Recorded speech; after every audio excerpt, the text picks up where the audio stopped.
नमस्कार। सत्य हिंदी के इस खास कार्यक्रम विजय व्यू में आपका बहुत बहुत स्वागत है। मैं हूं विजय त्रिवेदी।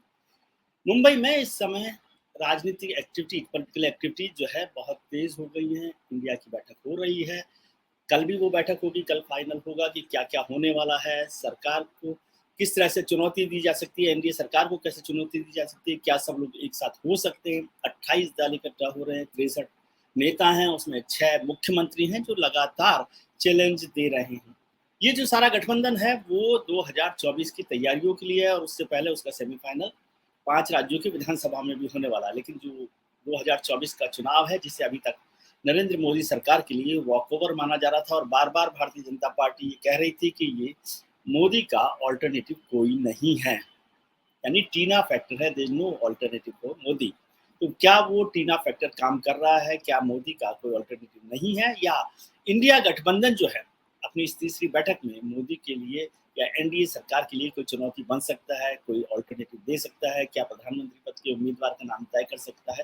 हालांकि ये कहना बहुत जल्दी है, क्योंकि इंडिया के जो लोग हैं वो अभी इस बात पर तय करने के लिए तैयार नहीं है कि प्रधानमंत्री पद का उम्मीदवार कौन हो या नरेंद्र मोदी को चुनौती देने के लिए। इसलिए वो सब लोग एक साथ मोदी को चुनौती देना चाहते हैं, इंडिया वर्सेस एनडीए करके। लेकिन इससे क्या नतीजा निकलेगा, क्या बात बड़ी हो सकती है। इसी बीच एक और बड़ी खबर आई पीयू की कि जो एक अंतर्राष्ट्रीय संगठन है जिसने सर्वे रिपोर्ट दी और उसमें कहा गया कि 79% लोग मोदी को पसंद करते हैं। उसमें 55% लोग ऐसे हैं जो बेहद पसंद करते हैं, यानी वो कहीं और जाने वाले नहीं हैं।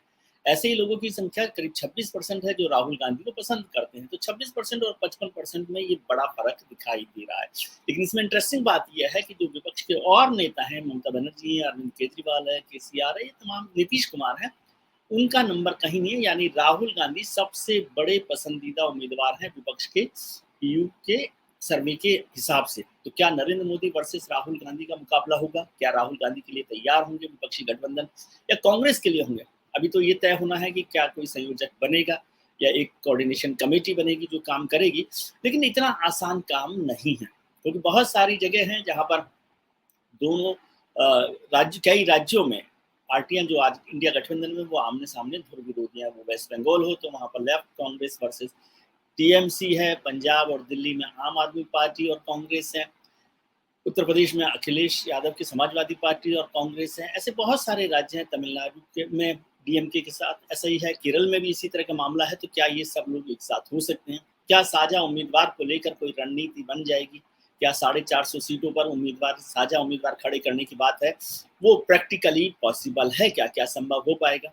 यदि इन 28 दलों के गठबंधन को देखें और 2019 के चुनाव को देखें तो 2019 में एनडीए को 25.28 करोड़ वोट मिले थे, जबकि ये जो इंडिया गठबंधन में जो आज दल हैं, इनको 22 करोड़ से ज़्यादा वोट मिले थे। तो यानी वोट का डिफरेंस बहुत ज़्यादा नहीं है। और अभी जो इंडिया टुडे का सर्वे आया, मूड ऑफ द नेशन, उसमें 43% वोट, 43% वोट एनडीए को दिए गए थे और 41% वोट इंडिया को दिए गए थे। तो इस तरह से दोनों में कोई बहुत बड़ा अंतर नहीं है।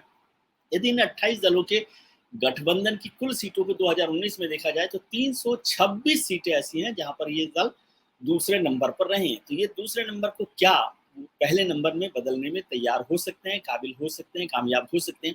ये बड़ा प्रश्न है। 209 सीटों पर सबसे ज्यादा कांग्रेस थी दूसरे नंबर पर। तो क्या कांग्रेस अपनी सीटों का इजाफा कर सकती है? लेकिन इसमें महत्वपूर्ण बात है कि 161 सीटें ऐसी थी जहां उसका कांग्रेस का भारतीय जनता पार्टी से सीधा मुकाबला था और उसमें 91% strike rate Bharatiya Janata party की थी। केवल 17 सीटें कांग्रेस को मिल पाई थी। तो उसमें से कितनी सीटों पर वो इजाफा कर सकती है, ये महत्वपूर्ण होगा। कांग्रेस की सीटें कितनी बढ़ती हैं? और दूसरा, उत्तर प्रदेश सबसे महत्वपूर्ण है जहां 80 लोकसभा सीटें हैं, वहां अखिलेश यादव सबसे बड़ी पार्टी है। तो अखिलेश यादव की पार्टी कितना बड़ा ताकत दिखा सकती है, कितनी ज्यादा सीटें ला सकती हैं, उससे इंडिया का भविष्य तय होगा।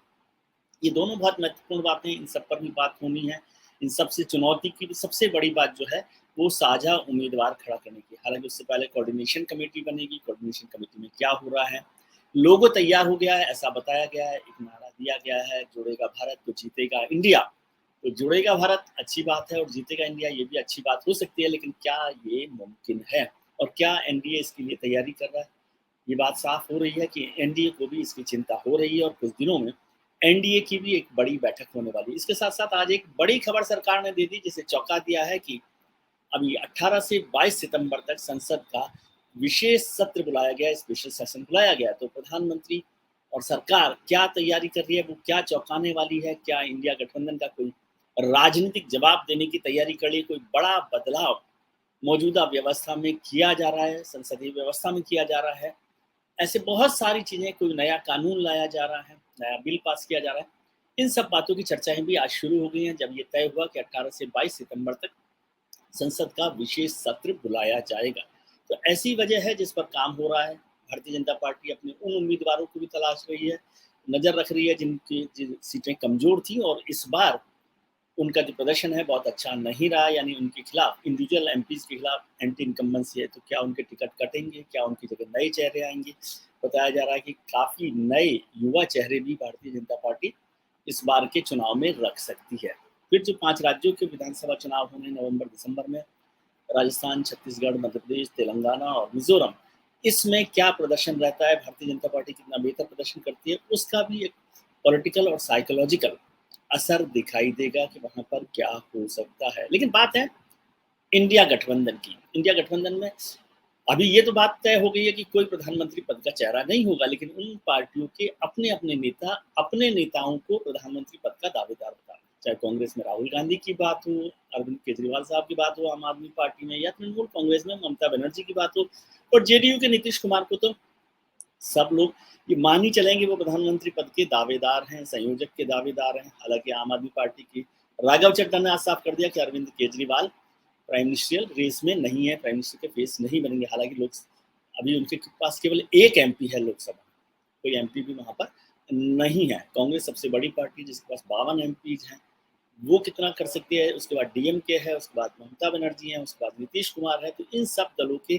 जो उम्मीदवार हैं, वो कितनी ताकत बढ़ाएँगे, ये सब बातें तय होनी हैं। लोगों में एक अच्छी बात की गई है कि बताया गया है कि वो रीजनल लैंग्वेजेज़ में भी उसका लोगो होगा, उसकी पब्लिसिटी जो है वो सभी भाषाओं में यानी राज्यवार की जाएगी। एक जो बड़ी बात कही गई है, वो है कि राज्यों के लिए ये तय किया गया कि जिस राज्य में, जिस इलाके में, जिस पार्टी का यानी इंडिया गठबंधन की जिस पार्टी की ताकत होगी, या जो पार्टी जिसने जितनी सीटें जीती हैं और वो दूसरे नंबर पर रही है, मोटे तौर पर वो सीटें उस पार्टी को दी जाएगी और दूसरी पार्टियों को उसमें से जो बची हुई सीटें हैं, उसमें से हिस्सा मिलेगा। तो वेस्ट बंगाल में क्या होगा, पंजाब में क्या होगा, दिल्ली में क्या होगा, तमिलनाडु में क्या होगा, केरल में क्या होगा, ये सब चीज़ें भी तय करेगी। बिहार में भी तय की जाएगी। बताया जा रहा है कि सूत्रों का कहना है कि बिहार में अगाड़ी जो ये महाविकास जो गठबंधन है, लालू यादव, नीतीश कुमार और कांग्रेस का, उसने आमतौर पर सहमति बन गई है कि वहाँ पर सीटों का बंटवारा कैसे होगा। महाराष्ट्र में क्या होगा, क्या शरद पवार को लेकर अभी तक चिंता बनी हुई है। शरद पवार इंडिया के साथ रहेंगे या एनडीए में चले जाएंगे, इसको लेकर भी बात हो रही है। मेरे कुछ सूत्रों ने कहा कि वहाँ पर शिवसेना, उद्धव गुट और कांग्रेस ने जो 48 सीटें हैं महाराष्ट्र की, वो मोटे तौर पर आपस में बांट ली है कि यदि अचानक शरद पवार एनडीए में चले जाते हैं तो फिर कोई परेशानी नहीं हो। यदि एनडीए के साथ रहेंगे शरद पवार, हालांकि आज तो इंडिया की गठबंधन की जो बैठक हो रही है उसमें शरद पवार हैं, उसके हिस्सेदार हैं, उसमें उसकी भूमिका भी निभा रहे हैं, तो लेकिन फिर भी उनकी आशंकाएं वहां पर बनी हुई हैं। शरद पवार की भूमिका क्या रहेगी, ये भी तय करेगा कि किस तरह से काम हो सकता है। और राहुल गांधी को लेकर कितनी एक्सेप्टेंस बन रही है। मल्लिकार्जुन खड़गे को संयोजक बनाने की बात हो रही है। दलित वोटों पर चिंता जाहिर की जा रही है कि दलित वोट और पिछड़ा वोट जो है किस तरह से इंडिया गठबंधन हासिल कर सकता है। उसके पास काफ़ी हिस्सा है। कर्नाटक में 17% वोट उसे मिले थे, उसका फ़ायदा वो उठाना चाहते हैं। राजस्थान में, छत्तीसगढ़ में उसका फ़ायदा वो उठाना चाहते हैं। मध्य प्रदेश में किस तरह से स्थिति रहेगी, इस सब की चर्चा भी लगातार हो रही है। लेकिन इस बीच समाजवादी पार्टी जो है महाराष्ट्र में चुनाव लड़ रही है, मध्य प्रदेश में चुनाव लड़ रही है। आम आदमी पार्टी मध्य प्रदेश, राजस्थान, छत्तीसगढ़ में चुनाव लड़ रही है। तो इन सारे झगड़ों को भी निपटाना अभी इंडिया गठबंधन की जिम्मेदारी होगा।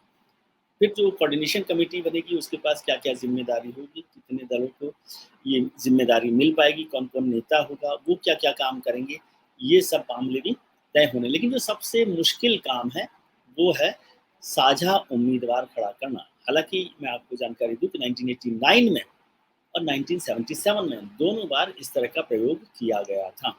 बताया जा रहा है कि इंडिया गठबंधन में 450 सीटों को एक तरह से आइडेंटिफाई किया गया है जहां पर ये साझा उम्मीदवार बनाया जाएगा।